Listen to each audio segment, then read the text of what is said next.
과분하게 평생 듣도 보지 못한 칭찬을 들은 것 같아가지고 아주 그냥 몸둘 바를 모르겠습니다. 정말 2012년인가 2012년에 이제 목회 은퇴를 하고 이제 원주민 선교사로 이제 풀타임으로 나갔는데, 은퇴하고 나니까 뭐 불러주는 데도 없고, 그 소망을 하나님께만 두고 사는데, 밴쿠버 한인교회 소망회에서 소망 없는 저에게 이렇게 기억해 주시고, 우리 유경 권사님 같이 여전도회 연합회도 일하시고 이렇게 함께 재미있게 일했던 경험이 있는데, 그래도 저 같은 사람을 기억해서 귀한 강단에 설 수 있는 기회를 주신 것 너무나도 감사하고 하나님께 영광을 올려드립니다. 칼도 계속 쓰는 칼이야 잘 드는데, 제 칼은 그냥 무뎌가지고 녹이 다 쓸었는데 제대로 역사가 되는지 모르겠는데요. 하여튼 간에 이 시간 받은 은혜 나누면서 귀한 하나님의 그 은혜의 시간 가지면 좋겠습니다. 기도드리겠습니다. 존귀하신 우리 주님, 허물 많은 종의 모든 부족을 담당해 주시고, 이 시간 주님의 말씀만 바르게 전할 수 있도록 복의 복을 더하여 주시옵소서. 이 시간 주님의 손에 올려드리며 예수님의 이름으로 감사하며 기도드리옵나이다. 아멘. 제가 이제 목회 은퇴하면서 교회 여기 밴쿠버에 이제 목회자 목사 연합회가 있는데, 원래회를 드리면서 저를 이제 설교 말씀을 부탁을 했어요. 그러면서 목회 경험담을 좀 후배들한테 줬으면 좋겠다. 그렇게 말씀을 이렇게 부탁을 받았는데, 후배들한테 전해줘야 될 말씀 가만히 곰곰이 생각해 보니까 전해줄 것이 없더라고요. 그래서 내가 전해줄 말이 있다면 목회에 실패한 것밖에는 전해줄 것이 없다. 여러분들은 목회를 좀 잘 성공하게 되길 바란다. 간단하게 말씀했어요. 실패한 그 근원은 제가 곰곰이 따져보니까 제가 목회에 너무 바쁘게 했더라고요. 선교도 하고 목회도 하고 또 다른 교회에서 하는 행사들을 또 따라서 하려다 보니까 굉장히 바쁘게 지난 것만은 틀림이 없는데, 그것이 목회의 성공이라고 그것을 후배에게 전할 수가 없더라고요. 첫째로 교회의 머리 대신 예수님께 대해서 너무 죄송한 거예요. 내가 설교하기 위한 설교를 준비는 했지만 내 영의 양식과 주님과의 그 애틋한 교제를 위해서 내가 얼마나 기도와 또 말씀을 묵상했는가, 그런 것들을 생각할 때 주님 앞에 부끄러워서 뭘 내놓을 게 없더라고요. 어떻게 현대교회가 왜 너무 프로그램들을 그렇게 많은지, 제자와 훈련의 교육에다 뭐 그냥 그것 안 할 수 없잖아요. 다른 게 다 하는데. 그렇게 따라가다 보니까 저와 주님과의 관계가 너무 없었어요. 물론 교인들 위해서 기도했죠. 발전도 위해서 기도했죠. 성전 건축을 위해서 기도했고, 또 확장을 위해서 기도했고, 뭐 그런 거 많이 했는데, 나와 주님과의 관계에서 내 영의 양식을 위해서 또 나의 주 나의 하나님 되신 주님과의 그 내밀한 관계를 위해서 시간은 보낸 게 없더라고요. 야, 자, 그러면서도 이제 목회를 한 게 참 신기하다 할 정도인데 하나님 은혜로 이렇게 마쳤습니다. 그리고 제가 이제 원주민 마을에 들어가서 선교를 한다고 딱 들어갔는데 원주민들이 너무나도 믿음이 좋은 거예요.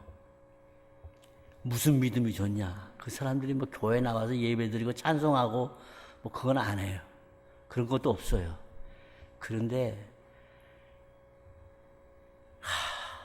얼마나 잘 돕는지 몰라요. 누가 어디 좀 아프다 그러면 쫙 가서 그 아픔을 같이 나눠요. 누가 뭐가 없다 그러면은 어디에서 가져오는지 자기네들도 먹을 거 없는데 고기, 생선, 빵 다 갖다가 이렇게 서로 나눠 먹더라고요. 나는 교회 생활하면서 우리 교인들 한 사람 한 사람 그 사람이 무슨 아픔이 있는지 뭐가 필요한지 그거 생각하지 않고 그냥 앞만 보고 달려온. 그래서 정말 천국의 형상을 이루어야 되는 교회 안에서는 발견하지 못한 천국의 영상이 거기 있더라고요. 야, 대단하구나. 성경을 통해서 구체적인 하나님을 알았지만 자연 만물 속에서 나타난 하나님의 그 손길은 발견하지 못했는데 그 사람들은 성경을 통해서 하나님은 배우지 못했지만 자연 속에 숨겨져 있는 하나님의 사랑의 손길을 발견하고 그걸 실천하면서 사는 모습을 보면서 얼마나 부끄럽고 그래서 그 사람들의 삶을 좀 배워야 되겠다. 그렇게 같이 지내는 것밖에 없어요. 그러면서 시간이 많으니까 성경을 읽고 묵상하면서 그동안 제가 잊어버렸던 주님과의 관계가 다시 거기서 시작이 됐어요. 그 가운데서 발견한 게 오늘 이 구절입니다. 아브라함의 하나님, 이삭의 하나님, 야곱의 하나님, 그 하나님은 나의 하나님이시다. 아브라함의 하나님, 이삭의 하나님, 야곱의 하나님 수없이 보았고 수없이 들었고 그냥 깊이 묵상하지 않고 그렇게 지나쳐온 말씀인데 성경을 다시 한번 묵상하니까 거기에서 우리 하나님 어떤 하나님이신지 하나님 스스로를 보여주셨어요. 아브라함의 하나님, 이삭의 하나님, 야곱의 하나님, 그리고 끝이에요. 그리고 뭐 모세의 하나님, 다윗의 하나님, 그런 하나님 없어요. 그냥 하나님 하면 아브라함의 하나님, 이삭의 하나님, 야곱의 하나님, 야곱의 12지파. 그 12지파 안에서 택함 받은 하나님 모든 백성들, 그 백성들 구원하기 위해서 택함 받은 12사도들, 12사도들의 이름과 12지파의 이름이 요한계시록에 보면 하나님이 준비한 새 예루살렘 그 성에 기록이 돼 있어요. 그 기본에는 밑에는 사도들의 이름이 있고 동서남북 네 예루살렘의 그 대문 위에 그 문지방 위에는 12지파 이름이 써 있어요. 예수 그리스도 안에서 사도들로 통하여서 하나님의 백성이 된 이스라엘의 육적, 영적 자손들이 그 새로 예루살렘에 들어가는 거죠. 하나님 하면은 아브라함의 하나님, 이삭의 하나님, 야곱의 하나님. 끝이에요. 그리고 저와 여러분의 하나님이. 저와 여러분의 하나님 안에는 모세도 들어가는 거고 또 다윗도 들어가는 것이고 온갖 위대한 성인들이 다 들어가 있는 것이죠. 하나님 하면 아브라함의 하나님, 이삭의 하나님, 야곱의 하나님이 있더라고요. 그래서 아브라함 하나님, 이삭의 하나님, 야곱의 하나님 어떤 하나님인가?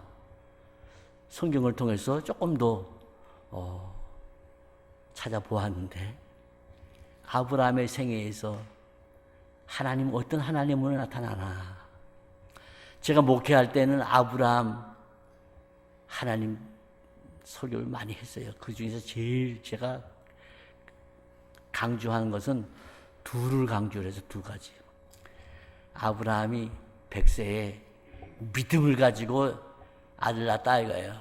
믿사오니 믿음 안에서 능치 못한 일이 없다. 그걸 제가 엄청 강조를 했죠.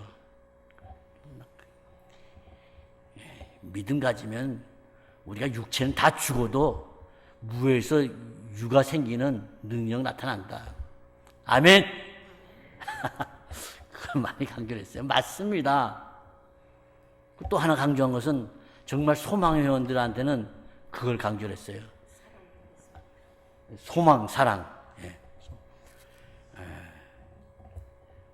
아브라함이 사라가 죽은 후에도 장가 갔다.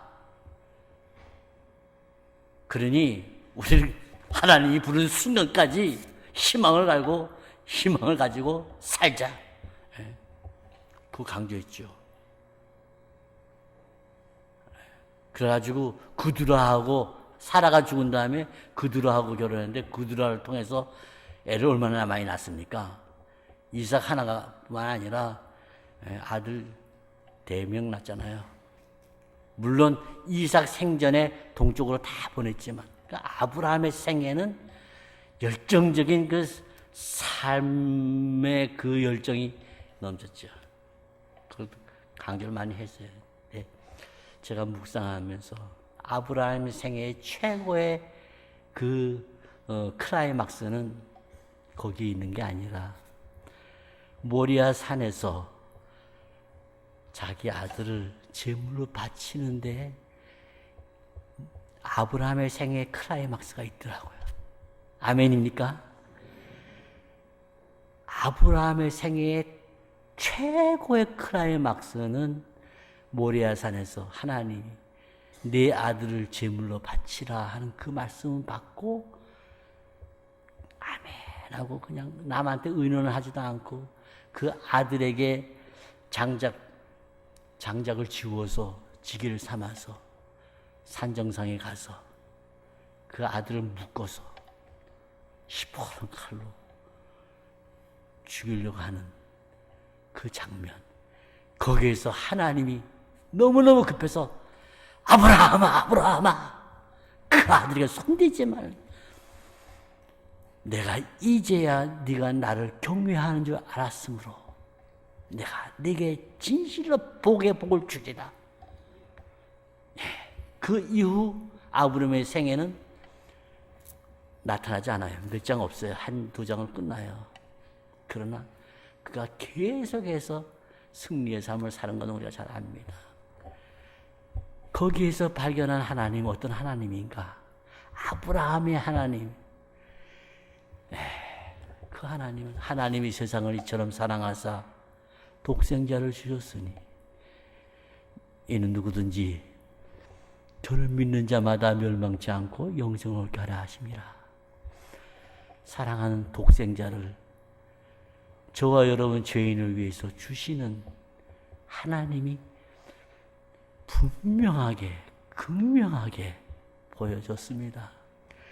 아브라함의 생애는 많은 사건이 있지만 그 아브라함의 생애를 통해서 우리에게 주시는 하나님은 독생자를 주시는 우리 하늘에 계신 우리 아버지 하나님이시더라고요. 이삭의 하나님, 어떤 하나님? 이삭은 그게 생애에 대한 많은 그런 글은 없지만 그 생애의 최고의 사건은 아버지가 아들아 하나님 앞에 제물 드리러 가자.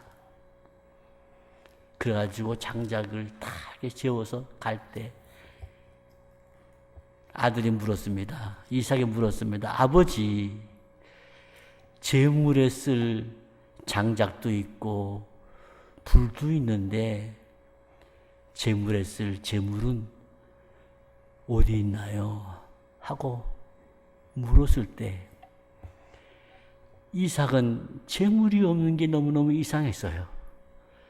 왜 제사 드리러 가면서 염소나 양을 데리고 가지 않을까? 이상했어요. 물었어요. 상정상에 가니까 아버지가 자기를 꼭꼭 묶는 거예요. 그때 이삭은 청년이잖아요. 아버지 왜 이래? 하고 밀치면 아버지는 덜렁 자부러져서 머리가 돌멩이에 맞아서 뇌진탕에 걸려 죽든지 그런 노인이에요. 근데 아버지가 자기를 제물처럼 묶는 거예요. 아버지의 뜻이 나를 제물로 삼는 거구나. 아버지, 내 뜻대로 마시고 아버지 뜻대로 하세요. 잠잠히 누워서 아버지가 자기를 도륙하는 그 칼을 받았습니다. 무슨 장면입니까? 겟세마네 동산에서 우리 주님 기도하잖아요. 아버지요, 할 수만 있으면 이 잔을 나에서 떠나가게 해 주시옵소서. 그러나 내 뜻대로 마옵시고 아버지의 뜻대로 되게 원하나이다. 십자가에서 제물로 바쳐지시는 우리 성자 예수님의 거룩한 모습이 이삭의 생애 속에서 나타나요. 아브라함의 하나님, 자식을 제물로 주시는 성부 하나님, 이삭의 하나님, 아버지의 뜻에 따라 제물이 되시는 성자 하나님 모습이 그 아브라함과 이삭의 생애 속에서 나타났습니다. 야곱의 하나님, 어떤 하나님입니까? 야곱은 택한 하나님의 자녀임. 택한 하나님의 자녀에게 나타나시는 야곱의 하나님, 어떤 하나님일까요? 야곱은 생애 마지막에 바로 애굽 왕 앞에 서서 내 나이가 얼마냐 하고 물을 때 내 나이, 조상의 나이에 비해서 얼마 되지 않습니다. 그러나 험악한 세월을 보내었습니다. 야곱은 험악한 세월을 보낸 사람이에요. 왜? 성품이 아주 못돼 먹어. 자기 목적을 위해서는 수단과 방법을 그걸 가리지 않고 가져야만 했어요. 그래서 장자권을 취하기 위해서 형을 속이고 아버지를 속이고 장자권을 취득했습니다. 그 취득한 이후로 그가 받는 모든 고난은 다 자기의 성깔이 못된 성깔 때문에 받은 고난이에요. 자기가 잘못을 했기 때문에 집에서 쫓겨나가지고 떠나게 됐고, 목숨을 구하기 위해 떠나게 됐고, 그 삼촌집에서 살아갈 때도 열심히 일을 하긴 했지만은 그러나 결국 그 삼촌의 모든 재산들을 이렇게 외삼촌이 그리고 외삼촌의 자녀들이 이 야곱이 더 있다가는 우리 재산들 다 가져가겠다 하는 마음이 들 정도로 위협을 낼 정도로 건강하고 좋은 종자들은 다 자기가 다 포섭을 했어요. 어떻게 포섭했냐? 그것도 성경이 다 기록되어 있어요. 그 지혜, IQ가 우리 방지일 목사님 얘기를 말씀드리면 이 야곱의 IQ는 아인슈타인의 IQ보다 훨씬 높다 그러더라고요. 얼마나 머리가 좋은지 그 좋은 것을 다 자기의 유익을 위해서 쓰는 사람이에요. 그래서 사서 고생을 하는 겁니다. 그 사서 고생하는 그거로 말미암아 정말 참 많은 고난을 받았는데요. 그런데 그 야곱의 생애 속에서 나타난 하나님은 네가 잘했느냐 못했느냐 따지지 아니하시고 모든 것을 합력해서 선을 이루시는 하나님이었습니다. 집을 떠나서 외로운 광야에서 돌을 베게 하고 잘 때 내가 왜 이런 처지가 됐을까 그렇게 고민했을지 모르지만은 하나님이 나타나셔서 나는 네 하나님이다. 두려워 말라. 네가 어디로 가든지 내가 너와 함께함이라. 네가 나그네처럼 떠나지만 반드시 내 아버지 집으로 돌아오리라 약속해 주셨어요. 삼촌 집에서 이제 재물을 가지고 돌아올 때 그 외삼촌이 이런 못된 놈이 있냐 해가지고 화가 나가지고 쫓아왔잖아요. 그 쫓아올 때 그 마음에 살기가 가득했지만 하나님이 나타나셔서 가부간 따지지 말라, 시비하지 말라 그 말씀을 외삼촌 라반에게 벌써 해 주었어요. 어떻든지 간에 따지지 말라. 하나님은 야곱의 편에 서서 그를 보호해 주었습니다. 야곱이 두려워하다가 외삼촌 라반이 간밤에 네 하나님이 나타나서 나한테 이렇게 말씀했다 하니까 그때 신이 나가지고 그거 보세요 삼촌, 하나님이 나와 함께 하시고 삼촌이 나한테 얼마나 나쁜 짓 많이 했습니까? 힘이 나가지고 따졌잖아요. 하여튼 간에 그리고 야복강에서는 어떻습니까? 야복강에서는 형 에서가 400명 군대를 데리고 자기한테 온다는 그 얘기를 들을 때 가슴이 철렁 내려앉았잖아요. 옛날에 자기가 진 죄가 다 생각이 났잖아요. 내가 형을 그렇게 속이고 장자권을 뺏은 그 원한을 내가 여기서 갚는구나. 받는구나. 살려달라고 하나님께 기도했죠. 하나님이 물론 그 기도 다 들어주시고 세겜성에서 거기서도 참 이 야곱이 얼마나 약은지요. 형님 먼저 가세요. 먼저 가세요. 나는 뒤에서 천천히 가겠습니다. 만약에 내가 빨리 가면 내가 가지고 있는 양떼들 암컷이 애기 낳는 것이 많은데 힘들어서 죽을지도 모르니까 형님 먼저 가세요. 형이 군대에 있으니까 불안하거든요. 빨리 보내. 그러고 나서 어디로 갔습니까? 자기는 숫꽃이라는 데 가서 거기에서 텐트 장막을 친 게 아니라 거기서 맨션을 졌다 그랬어요. 거기서 성을 쌓고 거기서 안주하려고 집을 탁 친 거예요. 형한테 거짓말했죠. 그런데 세겜에서 무슨 일이 생겼습니까? 자기 딸이 디나가 강간당하고 거기서 시몬과 리가 속여가지고 세겜성에 있는 모든 남자들을 다 도륙했잖아요. 그래가지고 도망갈 때 하나님이 세겜성에 있는 그 부근에 있는 그 모든 일가 친척 부족들 야곱에게 두려움을 주셔서 쫓아오지 못하게 했어요. 그래서 거기서 야곱이 다시 하나님께 대한 믿음을 회복하게 됐습니다. 그런데 야곱의 생애에서 가장 큰 아픔은 요셉이 죽임당하는 거예요. 야곱은 요셉이 죽임당한 걸로 알았으니까 죽임당한 거죠. 그런데 왜 죽임당하게 된 이유는 뭐냐면 야곱이 편애했어요.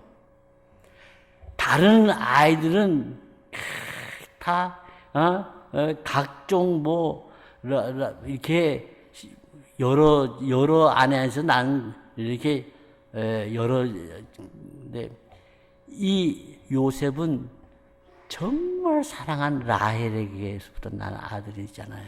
그러니까 라헬에게서 난 이 요셉을 특별히 사랑해가지고 정말 좋은 옷 입히고 좋은 음식 주고 편애를 했는데 그 편애가 결국 다른 형제들에게 시기심을 줘가지고 요셉을 죽일 수밖에 없는 그런 관계를 원인 제공은 아버지가 한 것입니다.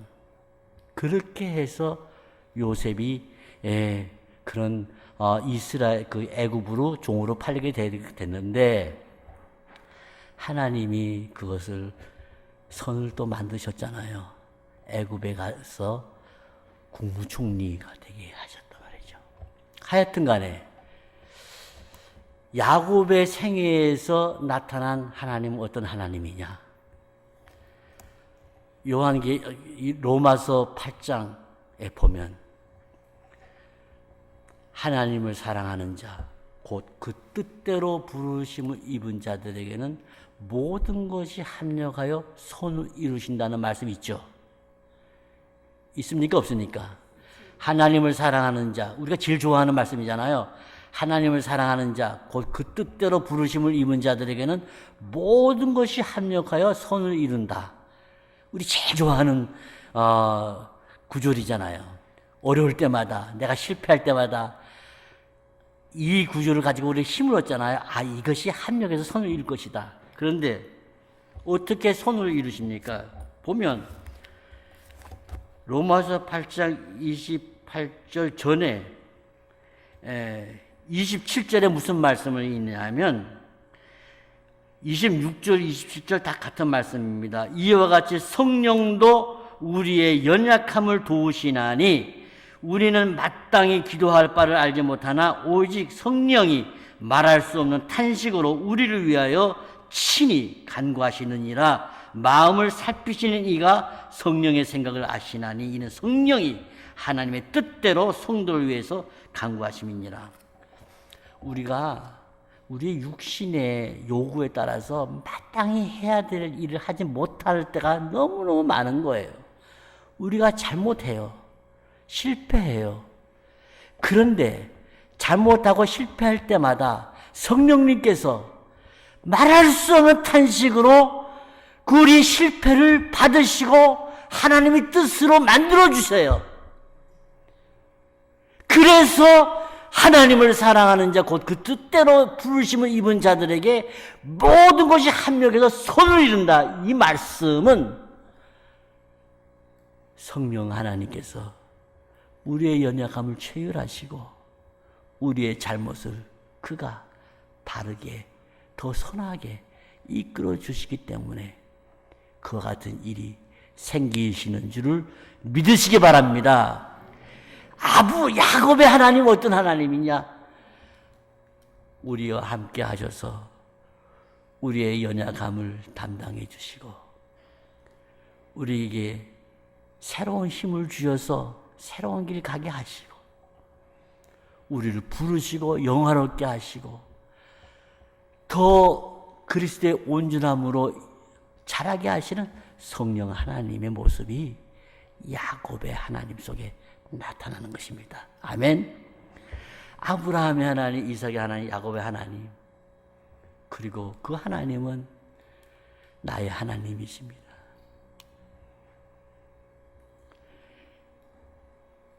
이 하나님을 우리가 좀 더 묵상하고 이 하나님 안에서 하나님을 더욱 알아가게 되면 우리의 삶이 얼마나 정말 안전하고 든든한지 모르겠어요.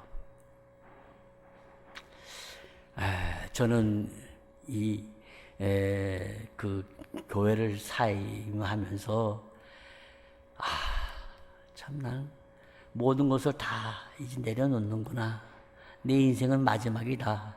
그렇게 생각했어서 사실은 그래가지고 몇 년 동안 방황을 했는데 우리 박 목사님도 똑같은 길을 갈 거예요. 평생 우리가 목회에서 교인들과 같이 살다가 그 사역을 내려놓고 이제 새로운 삶을 산다는 것은 결코 쉬운 일이 아닙니다. 그런데 시간이 지나면서 우리가 목회하면서 놓쳤던 많은 주님과의 교제를 우리가 회복하면서 주님이 내 안에 차기 시작하니까 세상이 더 아름답게 보이고 또 할 일이 더 많이 보이더라고요. 소망과 사랑 선교회 회원 다 우리 같은, 저도 이제 올해 70이 넘었어요. 우리 다 같이 이제 주님 바라보면서 가는데 아브라함의 하나님, 이삭의 하나님, 야곱의 하나님을 더 깊이 묵상하면서 알아가시기를 주의 이름으로 축원합니다. 그분이 최고예요. 그분이 최고예요. 제가 며칠 전에 온주민 지도자 컨퍼런스를 하고 이제 마지막 날 이제 기도들을 서로 위해서 기도해 주는데 원주민 참 좋은 지도자 한 분이 미국에서 왔는데 저를 위해서 기도를 해줬어요. 그러면서 하나님께서 말씀을 주셨다고 말씀하시면서 이때까지 네가 온 그 길이 다가 아니다. 새로운 길이 보인다. 그런 거예요. 난 마지막인 줄 알았더니 우리 하나님께서 또 새로운 길을 열어주신, 전 그 길이 무슨 길인지 모르겠어요. 그러나 하나님께서 또 그런 길을 또 예비하고 있다고 하니까 또 힘이 나는 거예요. 나의 힘이 되신 여호와여, 내가 주를 사랑하나이다. 우리의 모든 힘과 소망, 모든 것은 다 하나님께서 하나님께 속했고 하나님께 있는 줄로 믿습니다. 그 하나님 안에서 쉬시고 기뻐하시고 사랑하시고 그 관계 속에서 사는 것이 진정한 헌신이라고 믿습니다. 하나님이 내게 얼마나 헌신하셨는지 그것을 알아야 우리도 헌신하지요. 그거 알지 못하고 하면 다 내 인간의 힘입니다. 야망입니다. 그것은 별로 소용이 없더라고요. 남는 게 없어요. 자랑할 거 없어요. 내 힘에서 나온 것이니까. 주님께서 주시는 그 힘과 또 비전을 가지시고 주님 앞에 설 때까지 주님 안에서 힘있게 아름답게 행복하게 사시길 주의를 축원합니다.